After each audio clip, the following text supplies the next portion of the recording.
Financial exposure. Indian banks and private sector companies have significant investments and business exposure across West Asia. And finally, the macroeconomic impact. Higher oil prices could widen India's current account deficit, increase inflation, and put pressure on economic growth. So when we talk about the cost of war, we are not just talking about military budgets and battlefield strategies. The real cost of war is seen in rising fuel prices, disrupted supply chains, and economic uncertainty that spreads far beyond the region where the fighting is taking place. So this was on point 1. And on point 2, we shift focus to the Taiwan Strait. 3 months back, when the West Asia war was still in its nascent state, China made a massive military build-up. AFP claims that over 2,000 Chinese boats amassed in Pacific. What does this latest report mean? We will decode it for you. A massive and a highly unusual mobilization of the Chinese fishing vessels has been detected in the East China Sea. Nearly 2,000 boats were seen gathering in precise formations not far from Taiwan between December 23rd and December 27 last year, as analyzed by AFP. The vessels remained tightly grouped for more than 30 hours before dispersing. Experts studying the data say such formations have nothing to do with fishing and instead suggested coordinated maneuvers at scale rarely seen outside military exercises. AFP analysis claims that many of these vessels could be part of China's maritime militia, a network of civilian fishing boats trained to assist the military during crisis. These fleets can be mobilized quickly to carry out surveillance, intimidate rival vessels, and support naval operations by using civilian boats. Beijing can exert pressure without formally deploying its navy, creating a powerful hybrid warfare strategy that blurs the line between peace and conflict. The location of these formations is raising serious alarm bells. The vessels were detected near strategic waters that forms the approaches to Taiwan. The Chinese military drill in recent years have repeatedly simulated blockades, especially around the Taiwan island. Analysts say a massive fleet of civilian vessels could be used to choke shipping lanes and isolate Taiwan during a crisis, effectively forming the outer ring of a maritime blockade. While fishing boats may appear harmless, defense experts say thousands of them deployed together could dramatically complicate naval operations. Large fleets could clock critical sea lanes, overwhelm radar systems with hundreds of small targets, or even act as decoys during missile engagements. Experts describe the tactic as creating a floating wall at sea, a dense barrier that makes it extremely difficult for rival navies to respond effectively. The timing of these maneuvers is also drawing attention. With the United States currently focused on escalating tensions in West Asia, particularly involving Iran, analysts say Beijing may be testing Washington's ability to respond on multiple fronts. By increasing pressure around Taiwan while global attention, China could be signaling that it is prepared to reshape the balance of power in the Indo-Pacific. The developments in the East China Sea raise critical strategic questions. Is China quietly rehearsing a maritime blockade around Taiwan using civilian vessels? Is Beijing increasingly turning fishing fleets into instruments of hybrid warfare? And with Washington currently dealing with crisis elsewhere, is China testing how far it can push the boundaries in the Indo-Pacific before a major confrontation unfolds? On this issue, I am joined by Dr. Srikanth Kondapalli, Professor, Center of Chinese Studies in JNU, and Major General Rajan Kochar. Thank you, both of you. I'll straight away go to Dr. Kondapalli. Sir, what do you make of this report? Though a hybrid warfare being conducted by China is not new, but to do this when everyone knows within the Chinese establishment that you would be watched by all the surveillance satellites, what do we make of it? It appears that China is making a lot of preparations for the invasion scenarios. 2027 is the PLA 100th anniversary. It was born in 1927. So that is one of the landmarks that they wish to realize. However, as you also mentioned, Karthik, there is the Taiwanese own strength in addition to the American assistance because of the 1979 Taiwan Relations Act, which suggests, by which the Congress suggests that it will authorize the president to supply arms to Taiwan. And as you know, the Trump administration is thinking of providing $12 billion worth of arms to Taiwan. And this has become a subject matter for the phone call between President Xi Jinping and President Trump recently. So that's number one. Number two, it is also right to say that United States is distracted with the Iran conflict, in which China is also supplying some arms, including air defense systems, wing-loom drones, and possibly hypersonic glide vehicle technologies. In the light of that, it is also clear that the Americans and possibly Japan, because the new Prime Minister Sana Takeuchi mentioned that a PLA invasion is an existential threat to Japan. So it is likely that Japan will join the forces.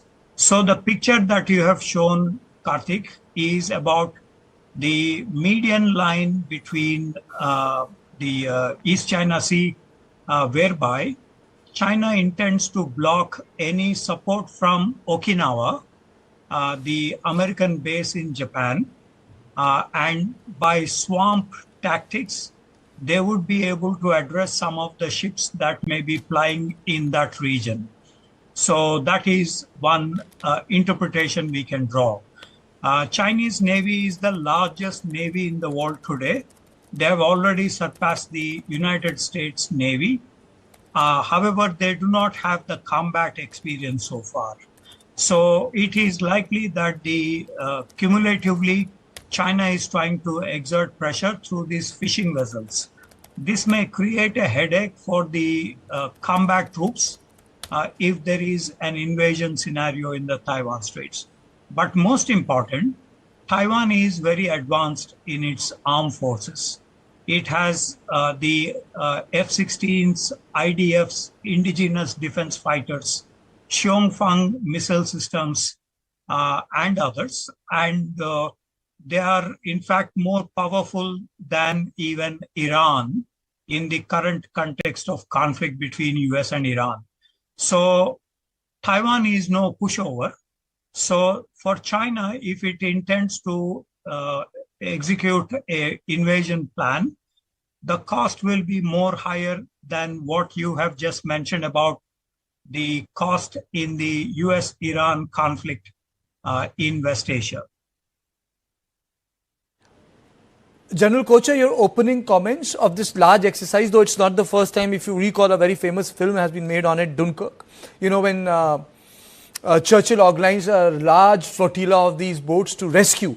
But the hybridization of the warfare, whether it's the fishing that the Chinese trawlers do in the South Pacific off the coast of Chile, or the of the warfare which we witnessed when these vessels combat the naval vessels of Philippines, and I think they brought down one 2 years ago or 1.5 years ago. But again, going back, is this exercise a demonstration of their resolve? Because everyone must have noticed it. This was like a military drill.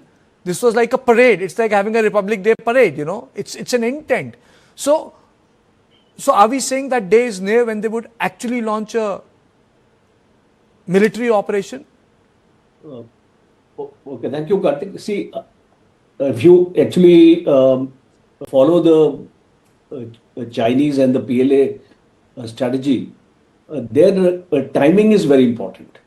And we have always seen that whenever such an upheaval in the world is taking place, China is resorting to these kind of tactics.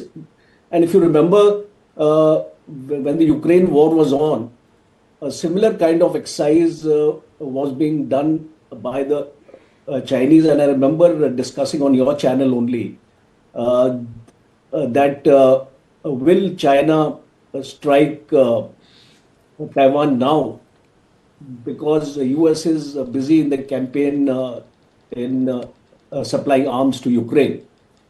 A similar kind of scenarios playing now in this world today. I firmly believe that the PLA leadership is much more smart than Donald Trump. And why I actually say it, because they have a three warfare strategy. And they have been following this three warfare strategy for quite some time. I've been observing this. You wrote a book on China also, Breaking the Chinese Myth, in which I mentioned about it. The three warfare strategy basically tells you that China wants to win a war without firing a bullet.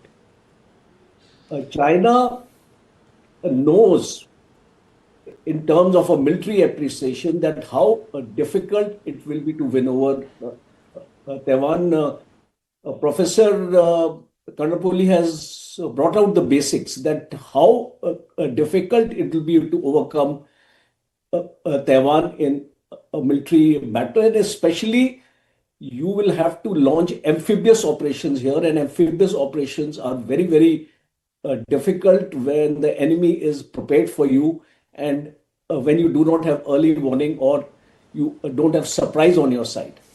And surprise will be lost, because moment you have these kind of your surveillance satellites and all these things available, you can easily make out, because China is not very far off from the waters of Taiwan. So I think basically it is a kind of a measure on to the psychological warfare, which I just mentioned, the three warfare strategy. It is basically to carry out surveillance and reconnaissance of the entire area. Store that data, because this kind of data is going to be very useful to the Chinese when they formulate their war plans. The second is